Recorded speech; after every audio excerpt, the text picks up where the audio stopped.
Hello বন্ধুরা, welcome back to my channel. সবাই কেমন আছো? আশা করি সবাই খুব ভালো আছো, আমিও খুব ভালো আছি। চলে আসলাম তোমাদের কাছে দারুণ একটি ঘটনা নিয়ে।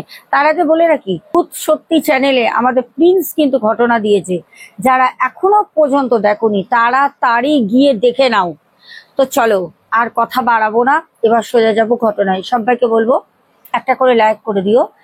যারা এখনো পর্যন্ত ভালোবেসে চ্যানেলটাকে সাবস্ক্রাইব করনি, তাড়াতাড়ি করে পাশে থেকো। এবার আমরা ঘটনাটা শুনি। এত সুন্দর একটা ঘটনাটা যত শুনবে, আজকে যত ঘটনাটা শুনবে তত একটা রহস্য মনে হবে যেন আমরা নিজেরাই ওই জায়গায় চলে যাচ্ছি। তা চলো আর কথা বাড়াবো না। আচ্ছা, প্রথম আমি বলবো আজকের ঘটনাটা এক দাদাভাই শেয়ার করেন। দাদাভাইয়ের নাম অলোকেশ চ্যাটার্জি।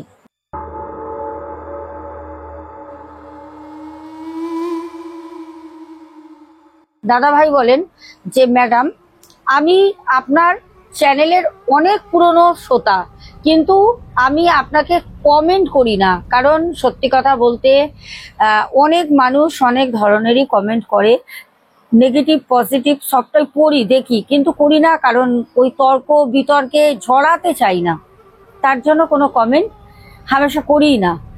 তো এবার আমি ঘটনাটা বলি, শোনো।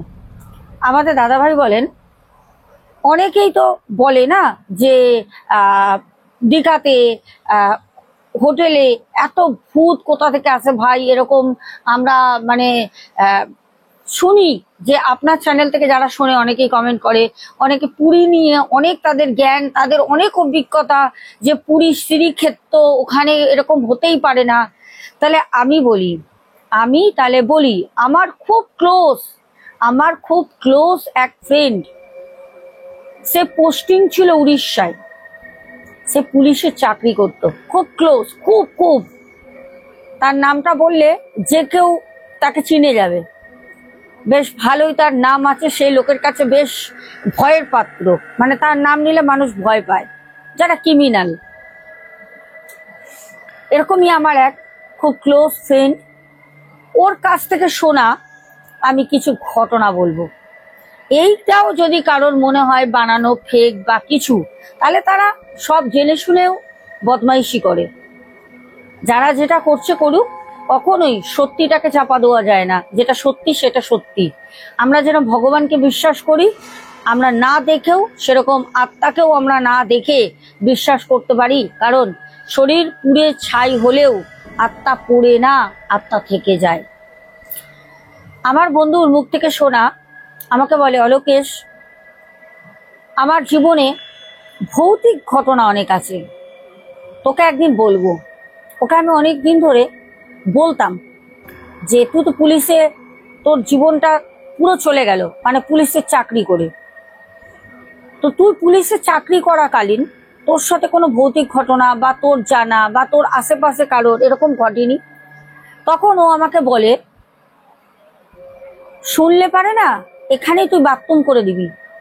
আমি তখন বললাম, মানে সত্যি তোর সাথে ঘটেছে? তখনও আমাকে বলল, তাহলে শোন, একটা আমি পুরীর তোকে ঘটনা বলি, উড়িষ্যার, প্রথম ভুবনেশ্বরের একটা হোটেলের, তারপর পুরীর একটা হোটেলের ঘটনা বলি, শোন। আমি তখন বললাম, বল। ও আমাকে বললো, শোন, যখন আমি 2005 সালটা ছিল, 2005, ওই সময় আমি উড়িষ্যায় পোস্টিং হই। উড়িষ্যায় যেখানে আমি ভুবনেশ্বরের কাছে পোস্টিং হয়েছিলাম, ওই জায়গাটার আমি নামটা এখানে হাইড রাখছি, এর আগে আমি অনেকবার ওখানে ঘটনা বলেছি। ওইখানে দাদা ভাইয়ের বন্ধু পোস্টিং হয়ে যায় উড়িষ্যায়। উড়িষ্যা তো একটুখানি জায়গা না, অনেক বড় জায়গা। তো বলছে, হঠাৎ একদিন মানে ভায়া হয়ে আমরা উড়িষ্যার ওখান থেকে গিয়ে ভুবনেশ্বর দিয়ে আমরা ঘুরছি, আমাদের একটা রাউন্ডে বেরিয়েছিলাম। তো আমরা তো উড়িষ্যা থেকে ভুবনেশ্বর, ভুবনেশ্বর থেকে কটক, কটক থেকে আদার্স কান্ট্রি, আমরা সব জায়গারই কিন্তু এক একটা অফিসারের সাথে আমাদের খুব ভালো বন্ধুত্ব সম্পর্ক থাকে। অলোকেশ দাদাভাইকে বলেন, সেই তার পুলিশ বন্ধু। এইরকমই আমার সাথে একজনের পরিচয় হলো। এবার কি হয়, আমরা সবাই মিলে বসে চা খাচ্ছি, দুপুরবেলা, ভাত টাত কেউ খাইনি, চা খাচ্ছি। আকাশটা পুরো মেঘলা, কদিন ধরেই নিউজে শোনা যাচ্ছে যে বঙ্গোপসাগরে উপকূলবর্তী নিম্নচাপ সৃষ্টি হচ্ছে।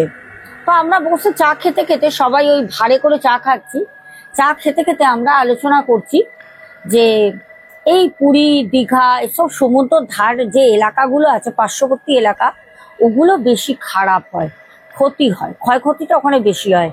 সরকারের ওখানেই টাকা অর্ধেক চলে যায়। মানে আমরা একটু পলিটিক্স নিয়ে কথা বলছি। হঠাৎ করে এক পুলিশ অফিসার বন্ধু আমার, সে আমাকে বলল, আরে আর বলিস না, কি হচ্ছে জানিস, পুরীতে কদিন ধরে শুধু শুধু মার্ডার। আমি তখন বললাম, পুরীতে মার্ডার হচ্ছে? কোথায় রে? তখন সে বলল, আর বলিস না, পরপর পরপর 2-3 দিন তো একদম লাগাতার হোটেলে মার্ডার হচ্ছে। মানে মার্ডার করে দিয়ে চলে গেছে, কেউ কারোর বউকে নিয়ে এসছে, কেউ কারোর গার্লফ্রেন্ডকে নিয়ে ঘুরতে এসছে, সেই বয়ফ্রেন্ড আবার খোঁজ রেখেছে, এসে এখানে মার্ডার করে দিয়েছে, কখনো ছেলে মরছে কখনো মেয়ে মরছে। তা আমি তখন বললাম, আচ্ছা এরকম যে হোটেলে এত মেয়ে ছেলে এসে সুসাইড করে, অনেকে সুসাইডও করে, অনেকে মার্ডারও হয়, তো এদের যে আত্মাগুলো, সেই আত্মাগুলো কি বাড়ি যায়? মানে এটা আমাদের মধ্যে নিজেদের মধ্যে একটা কৌতূহল বশত কথা হচ্ছে, সে আত্মাগুলো কি বাড়ি যায়? তখন আমাকে সেই বন্ধু, আরো অনেকেই আছি সাথে, আমাকে সেই বন্ধু বলছে, প্রথম কথা হচ্ছে আত্মা তো আছে, কিন্তু আত্মাগুলো বাড়ি যায় না আত্মাগুলো এখানেই থেকে যায়? আদৌ বাড়ির লোক কি সত্যি খবরটা পায়? সেটা নিয়ে আমাদের বিশাল বড় একটা মানে প্রশ্ন, যে একটা ছেলে বা একটা মেয়ে পুরীতে বা দীঘাতে এসে মার্ডার হয়ে যাচ্ছে, সে মারা যাচ্ছে, তার বাড়ির লোক হয়তো খোঁজ খবর পেলো না পেলো, লাশ হিসাবে তার সৎ কাজ হয়ে যাচ্ছে, সে কি বাড়ি, তার আত্মাটা যাচ্ছে? মানে এইটা নিয়ে আমাদের সবার একটা কৌতূহল, ওখানে আমরা বসে আলোচনা করছি।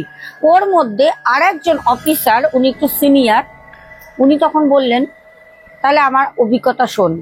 এবার ঘটনাটা শুরু হলো। উনি বললেন, আমি পুরী থানায় ছিলাম বিগত 5 বছর, তার বেশি হবে একটু। ওখানে থাকতে কিছু হলে পুরী থানায় স্বাভাবিক ফোন যাবে, তো ফোন গেলেই আমরা এরকম অনেক কেস ডিল করেছি। অনেক কেস আমরা যখন ঢুকতাম কোনো হোটেলে, হোটেল কিন্তু একদম চুপচাপ, কেউ বুঝতে পারবে না হোটেলের, যে হোটেলে ধরো কেউ সুসাইড করেছে বা কারোর মার্ডার হয়ে গেছে, সেই হোটেলে পর্যটক কিন্তু অলরেডি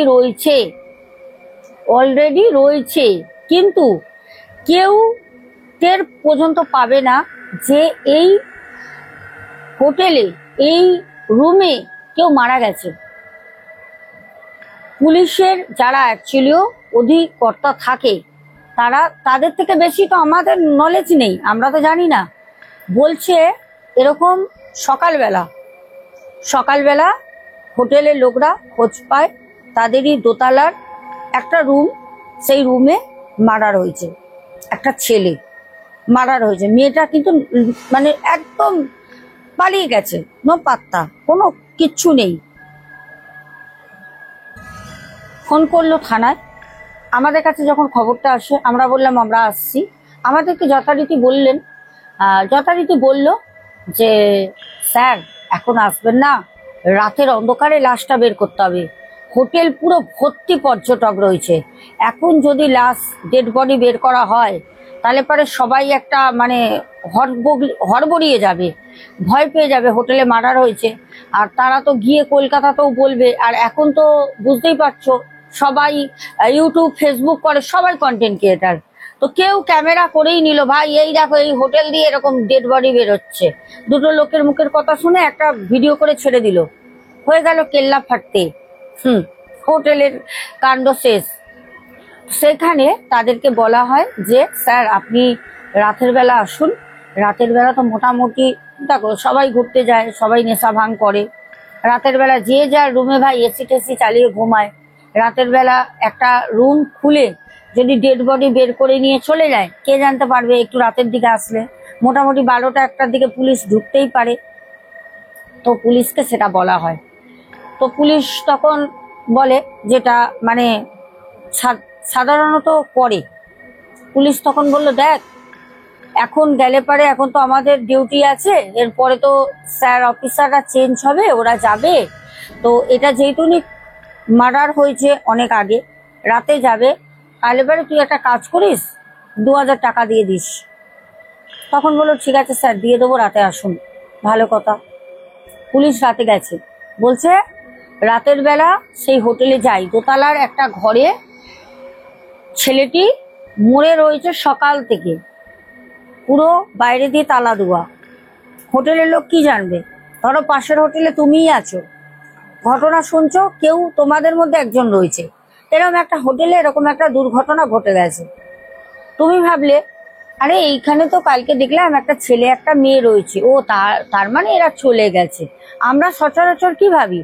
পাশের রুমে তালা দেওয়া থাকলে আমরা ভাবি ও এরা মনে হয় চলে গেছে, নয় কোথাও ঘুরতে গেছে, অনেকক্ষণ ধরে যদি দেখি তালা বন্ধ তাহলে আমরা ধরে নিই তাহলে এরা কোথাও ঘুরতে গেছে, নালে বাড়ি চলে গেছে। আদৌ আমরা জানি না সেই হোটেলের লোকই তালা দিয়ে রেখে দিয়েছে গেটের মধ্যে, কিন্তু তার ডেড বডিটা ভেতরে আছে। এবার সেই অফিসার বলেন রাতের বেলা যখন যাই পুরো হোটেল ঘুমাচ্ছে, একটু রাত করেই ঢুকি, তখন প্রায় 1:30টা বেজে গেছে, পুরো হোটেল নিস্তব্ধ। কিন্তু ম্যানেজারের তো ঘুম নেই চোখে, ম্যানেজার রাস্তায় হাঁটাহাঁটি করছে, 3-4 বার ফোন করে ফেলেছে, 12টা দিয়ে ফোন হচ্ছে।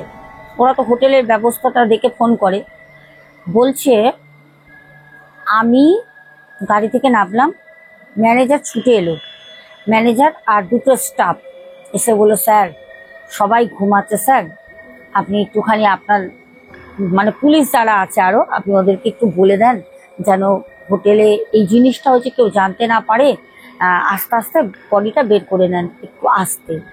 তা আমি বললাম ঠিক আছে যা, আমরা করে নিচ্ছি, তবে তোদের হোটেলে 3-4টে ছেলে দে, ডেড বডিটা ছেলেগুলোই বের করি।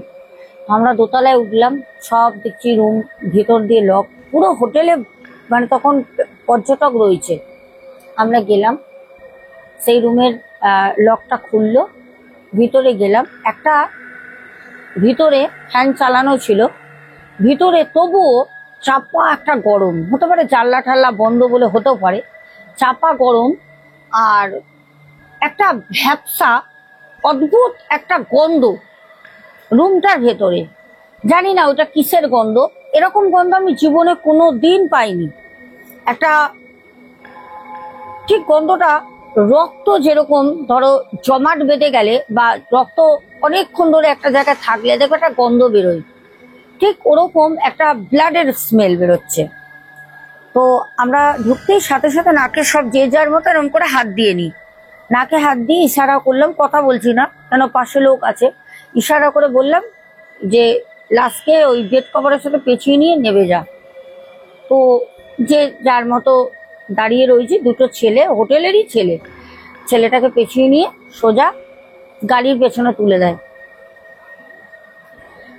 ম্যানেজারকে জিজ্ঞেস করলাম এদের পরিচয়পত্র কোথায়?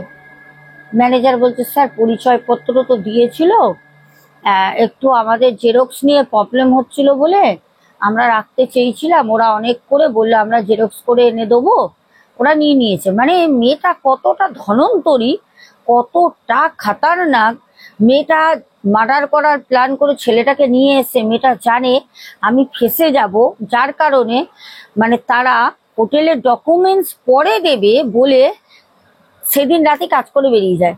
এবার দেখো হোটেলে এত লোক, এত পর্যটক এসছে, হোটেলের যে ম্যানেজার সে জানে আছেই তো ছেলে আর মেয়ে দেখছে, ওরা ঠিক পরে দিয়ে দেবে, কিন্তু ও যে মার্ডার করার প্ল্যানিং করে এসছে, এরকম করে যে ও ফাঁসিয়ে দিয়ে পালিয়ে যাবে এটা তো কারো জানা ছিল না। মেয়েটাকে কিন্তু ধরতে পারিনি, মেয়েটাকে ধরতে পারিনি। যাই হোক পুলিশ ওখান থেকে বেরিয়ে আসে, পুলিশের কাজ করে, তারপরে যাই হোক সবকিছু ঠিক হয়ে যায়, কারণ পুলিশের এটা কাজ কর্ম করতেই হবে। পুলিশ তো ভয় পায় না, পুলিশ হামেশাই, পুলিশ যারা পুলিশ প্রফেশনে আছে তারা হামেশাই এইসব জিনিস তারা সবসময় সম্মুখীন হয়, ফেস করতেই হয়। হঠাৎ একদিন বলছে 3 মাস পর আমি ওইদিকে গেছি, একটা হোটেলে পর্যটক আর হোটেলের ওই ম্যানেজার ছেলে পেলে নিয়ে ঝামেলা হয়েছে, পুলিশ করেছে হচ্ছে পার্টি। মানে পর্যটক পার্টি যারা গেছে পর্যটন তারাই পুলিশকে ইনফর্ম করে পুরীর। তো ওই অফিসার আসে প্রায় 3 মাস পর, যখন আসে তখন ওখানে সব মিটিয়ে টিটিয়ে দিয়ে আসে। তো হোটেলের লোকের সাথে একটু বচসা হয়, মানে টাকা পয়সা নিয়ে, এক বলে এক কেটেছে এইসব নিয়ে, তো সেটা সলভ হয়ে যায়। তো সেই অফিসার যিনি ঘটনাটা বলেন, উনি ওখান থেকে যখন আসছিল তখন গাড়িকে বলে, এই দাঁড়া তো, একটু দাঁড়া, ওখান থেকে ঘুরে আসি। ওনার কি মন লেগেছে যে 3 মাস 4 মাস আগে একটা ছেলে মারা গেল, তারপরে হোটেলটা কেমন আছে।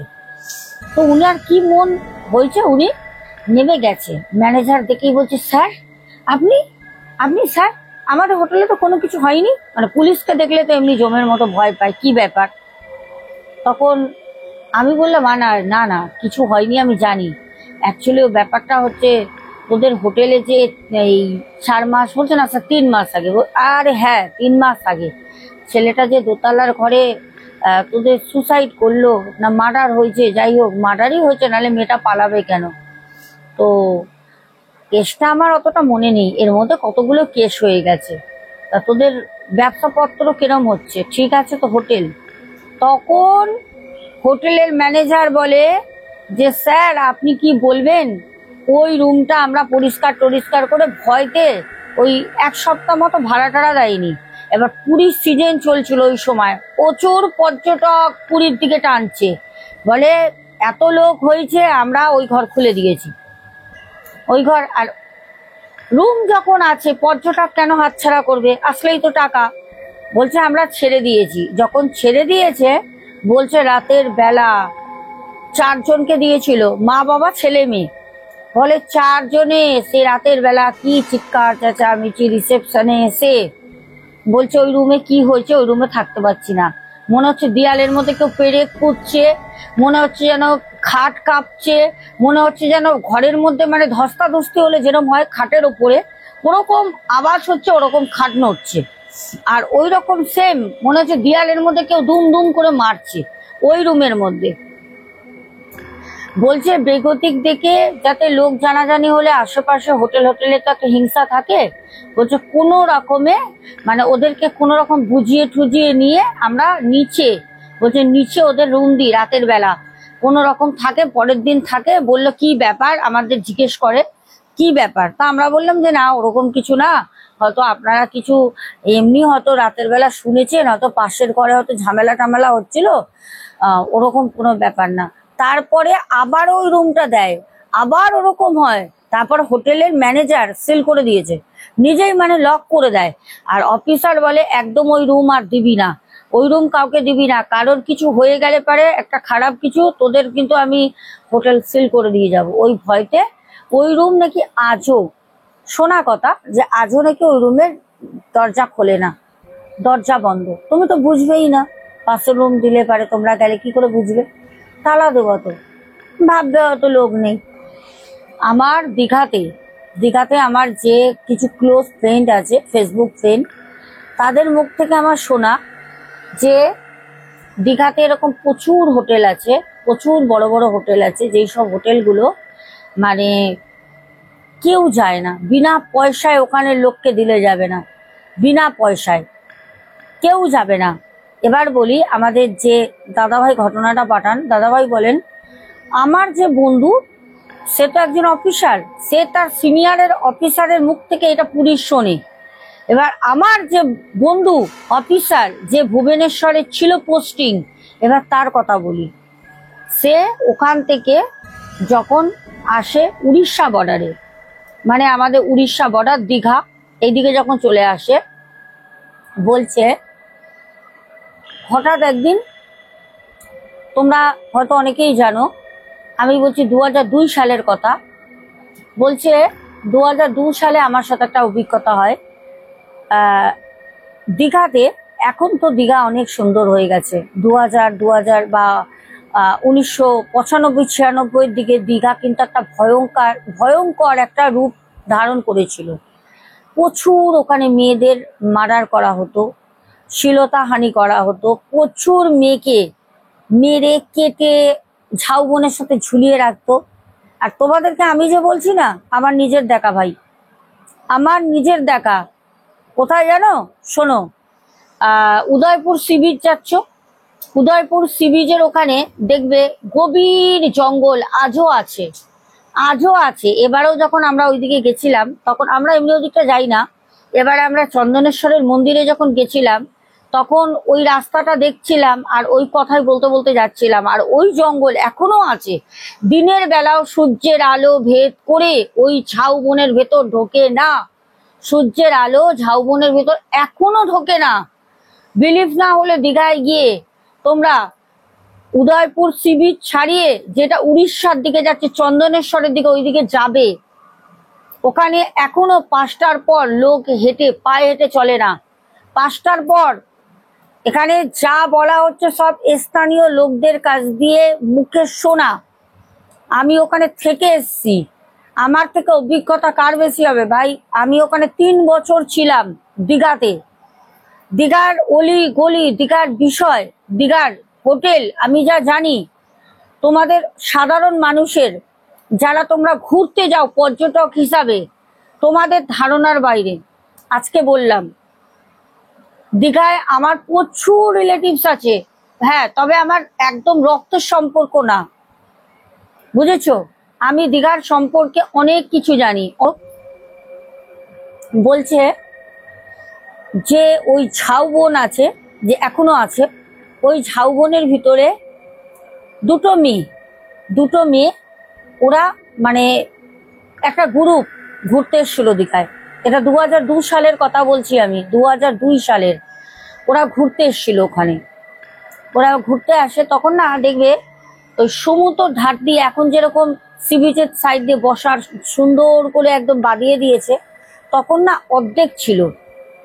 ঠিক মাসির বাড়ি যেটা হয়েছে এখন, জগন্নাথ দেবের মাসির বাড়ি, জগন্নাথ ঘাট যেটা হয়েছে, ঠিক ওই জগন্নাথ ঘাট পর্যন্ত বাঁধানো ছিল। ওখানে মন্দিরটা আগেও ছিল, ছোট ছিল, এখন বড় হয়েছে। ওইখান থেকে ধরে ওল্ড দীঘা থেকে নিউ দীঘায় ওই ধার দিয়ে একদম পার ঘেঁষে পাহাড় কাটা রাস্তা ছিল, জঙ্গল ছিল। ওখান থেকে ওই দুটো মেয়ে আর তার মানে সাথে, মানে মেয়ে দুটো তো বয়ফ্রেন্ড ছিল, আরো সাথে 2-3টে ছেলে ছিল। যদি বিশ্বাস না হয়, 2002-এর ঘটনা। দীঘাতে গিয়ে কারোর সাথে বন্ধুত্ব করে বা ওখানে থাকলে তাকে জিজ্ঞেস করো তো এই ঘটনাটা ঘটেছিল কিনা, জিজ্ঞেস করো। বা কোনো পুলিশ অফিসার যদি ওখানে এখন থেকে থাকে, যদি তার পূর্বে অভিজ্ঞতা থাকে, জানবে। এত বড় কথা বলছি। তখন সেই মেয়ে আর ছেলেগুলো ওই ধার দিয়ে, মানে সবাই ড্রিঙ্ক করেছে, ড্রিঙ্ক করে ওই সন্ধ্যাবেলা বলছে চল আমরা রাস্তা দিয়ে যাবে না, সমুদ্র হাওয়া খেতে খেতে ওই সমুদ্রের ওই রাস্তা ধরে একদম ঝাউবনের ভিতর দিয়ে ওরা, তখন আলো ছিল অল্প অল্প, অনেক দূরে দূরে আলো। আর ভাই পেটে যদি পড়ে যায় জল, তখন আলো, লাইট, সাপ, খোপ, ভূত কিছুই ভয় লাগে না। তো ওই রাস্তা ধরে ওরা যাচ্ছে, দুটো মেয়ে আর সাথে 4টে কি 5টা ছেলে ছিল, তার মধ্যে দুটো বয়ফ্রেন্ড। বলছে ওর ভিতরে কোনো একটা জায়গায়, উদয়পুরের ওইখানটা, মানে একদম গভীর জঙ্গলে না, মানে উদয়পুর সি বিচটা তখন কিন্তু হয়নি, মানে এতটা জনপ্রিয় হয়নি ওই সময়। ওইখানে ওই রাতের বেলা ধরো 8টা-9টা বাজে, ওখানেরই কিছু স্থানীয় মদ্যপ অবস্থায় ওখানে নেশা করছিল। ধরে নাও 7-8 জন ছিল ওখানে নেশা করছিল। এবার যখন দেখেছে যে মেয়েগুলো ওই ছোট ছোট হট প্যান্ট বলে না, হট প্যান্ট জানো তো, ওই ছোট হট প্যান্ট আর শর্ট শর্ট টি শার্ট পরেছিল, মানে গেঞ্জি টাইপের এরকম। তো ওরা দেখে মদের নেশা, মাথার চূড়ান্ত নেশা আছে, দেখছে মেয়েগুলো যাচ্ছে কথা বলতে বলতে, বয়ফ্রেন্ডের সাথে ইয়ার্কি করতে করতে, হাসতে হাসতে, বেশ মজা করতে করতে ওরা যাচ্ছে। ওরা তখন গিয়ে একটা মেয়েকে হাত ধরে টেনে নিয়ে আসে। এবার একটা মেয়েকে যখন টেনে নিয়ে আসে, আর একটা মেয়ে তখন বলছে এই ছাড় ছাড় ছাড়। একজন গেছে, ওরা তো জানে না যে ওদের একটা গ্রুপ বসে মদ খাচ্ছে। তখন বলছে এই ছাড় ছাড় ছাড়। মেয়েটা তখন ওর হাতের মতো মারতে থাকে ওই মেয়েটার হাত ছাড়ানোর জন্য, বলছে ছাড়। ছেলেগুলো ঝাঁপিয়ে আসে। তখন ওখানে যারা বসেছিল, যে বোতল খাচ্ছিল ওখানে, বোতলগুলো ওরা ভেঙে তখন ছেলেগুলোকে তাড়া করে। ছেলেগুলো কি করে, মেয়েগুলোকে ফেলে দিয়ে পালিয়ে যায়। ওরাও কিন্তু খেয়েছিল অল্প, আর যারা ওখানে বসে খাচ্ছিল স্থানীয়, তারা প্রচুর খেয়েছিল। তখন ওই মেয়েগুলোকে যখন ডেড বডি পাওয়া গেছিল না, শোনো, ওই মেয়েগুলোর গাল চিড়েছে, গলা চিড়েছে, এগুলো কেটেছে, মানে পেটের এখানে কেটেছে, মানে দেখার মতো দৃশ্য না। তার পূর্বে কি করেছে সেটা আর বললাম না। তারপর ওখানে তো কেউ আসবে না, চিৎকার করলো, আর ওদের টেনে হেঁচড়ে ওই গভীর জঙ্গলে টেনে নিয়ে গেছে, নয় মেয়েগুলো দৌড়ে গেছে পালানোর জন্য, জানি না। কিন্তু যেখানে ধস্তাধস্তি হয়েছে, কেন আমি কি কারণ বেসে বলছি, তোমরা বলতে পারো দিদিভাই তুমি কি করে জানলে ওরা দৌড়ে গেছে।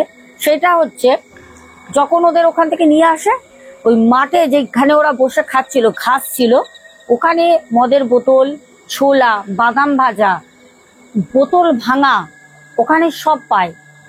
গোল করে ওরা বসে খাচ্ছিল, আর ওখানে ধস্তাধস্তি হয় ঘাসের মধ্যে নিচে সব। ওখানে পুলিশ কিন্তু পুরো দেখেছে। তাহলে পরে এখানে যদি এত কিছু হয়, তাহলে ডেড বডিটা পেয়েছে তার পাশের জঙ্গলে, অনেকটা দৌড়ে গিয়ে নিশ্চয়ই ওরা টানতে টানতে নিয়ে গেছে, নিয়ে গিয়ে ওই গভীর, আরো গভীর জঙ্গল, ওইখানে কি করেছে বলতো, ঝুলিয়ে দিয়েছে। ওখানে মেয়েগুলোকে ঝুলিয়ে রেখে দিয়েছে। মানে আমি নিজেও দেখেছি এই ঘটনাটা। আমাকে যে দাদাভাই বলেছেন যে 2002 সালে দীঘাতে ঘটেছিল, সেই পুলিশ বলেছে ওনার বন্ধু, ওই সময় 2002 সালে আমিও দীঘায় ছিলাম, আমি নিজেও দেখেছি। ঠিক আছে, আমি জানি। এখনো পর্যন্ত ওখান থেকে রাতের বেলা এখনো পর্যন্ত মেয়েদের কান্নার আওয়াজ আসে ওই জঙ্গলের ভিতর দিয়ে। এখনো দীঘায় এত লোক, এত জন, কিন্তু তুমি ওই দিকটা যাও 7টার সময়, দীঘা তোমরা তো যাও, আমি তোমাদের বলে দিচ্ছি, তোমরা ঘুরে এসো 7টার সময়, হেঁটে যাবে তো দেখবে গায়ের লোমগুলো না কাটা হয়ে দাঁড়িয়ে রয়েছে। জঙ্গলে কিছু নেই, মনে হবে জঙ্গলের ভিতর দিয়ে কেউ দৌড়াচ্ছে। দৌড়ালে যেরকম জঙ্গলে শুকনো পাতার গাছ সরার আওয়াজ হয়, হাওয়া কাটে, ওরকম শব্দ এখনো হয়। তো চলো আমরা এবার কমেন্ট করবো। প্রথম আমাদের কমেন্ট করে পাপ্পু দে ভাই, অ্যাঞ্জেলিনা সোরেন। তারপর কমেন্ট করে শঙ্কর কুন্ডু। আচ্ছা শঙ্কর, তুমি বলেছো দিদি please please please please please, oh my God, এত প্লিজ বলার কিছু নেই ভাই। বলেছো নামটা নিও, আমার নাম গুড্ডু। আচ্ছা আমি বলে দিলাম গুড্ডু, হাই গুড্ডু। আচ্ছা তারপরে শুভঙ্কর ঘোড়ই, তারপর কমেন্ট করেছে সুনীল ভট্টাচারিয়া দাদা ভাই, আর কমেন্ট করেছো তারপরে সন্তুর দুনিয়া, সন্ধ্যা মণ্ডল দিদি ভাই, বর্ষা সরকার, সন্তুর দুনিয়া, রেখা অধিকারী, মালা ব্যানার্জি বলেছে মিউজিকটা না দিলে ভালো হয়। অ্যাকচুয়ালি কি বলেন তো দিদি ভাই, আমি এটা কথা বলি, আপনি যেরকম বলছেন মিউজিকটা না দিলে বা মানে না দিলে বেশি ভালো হয়, শুনতে ভালো লাগে, কিন্তু হরর স্টোরিতে এর আগেও আমি 2-1টা ভিডিওয় সাউন্ড একদমই দিইনি। সাউন্ড না দিলে এডিটটা অনেক আগে হয়, সাউন্ড দিতেই অনেক দেরি হয়ে যায়। আবার অনেকেই আমাকে কমেন্ট করেছে যে দিদিভাই হরর স্টোরি বলছেন, বাট একটা ব্যাকগ্রাউন্ড ভয়ের মিউজিক তো দেবেন। তো কি করব বলেন তো, কি করব? সন্ধ্যা মণ্ডল দিদিভাই, রূপা দে, কিউট দিশা ব্লগস, পিন্টু ঘোষ, টুকু সাবারবাল, স্বপ্না বাজাল দিদিভাই, প্যান্থার গেমিং বয়টি, আদিত্যা চক্রবর্তী, প্রদীপ দাস, সুপর্ণা দি, তারপর মৌরয়, জয়শ্রী ঘোষ, পাপ্পু দে, টুকু সাবারবাল, তারপর নীলিমা সিংহ, সন্ধ্যা মণ্ডল, সৌমিক সরকার, সুপর্ণা দাস, রেখা অধিকারী দিদিভাই, গঙ্গা বৈরাগী, তারপরে শ্রাবণী হাজরা, পাপিয়া দত্ত, মণিদীপা ব্যানার্জি, ডালি দেবনাথ দিদিভাই, তারপর প্রিন্স শ্রাবণ, সুমনা ভট্টাচারিয়া, কিষাণু মান্না, সৌমিক ব্যানার্জি, সৌমি মুখার্জি, তারপর রেখা অধিকারী দিদিভাই আবারও কমেন্ট করেছেন, তারপরে কমেন্ট করেছে নীলু মজুমদার, আর একদম শেষে কমেন্ট করেছে সুজাতা দাস দিদিভাই। তো সবারই নাম আমি বললাম। এখনের মতো রাখছি, দেখা হবে আগামীকাল। সবাই খুব ভালো থেকো। কালকে আমার অনেকগুলো কাজ আছে, যেতে হবে এক বোনের কাছে কালকে, তো পারলে ভিডিও করব। চলো, love you too, good night.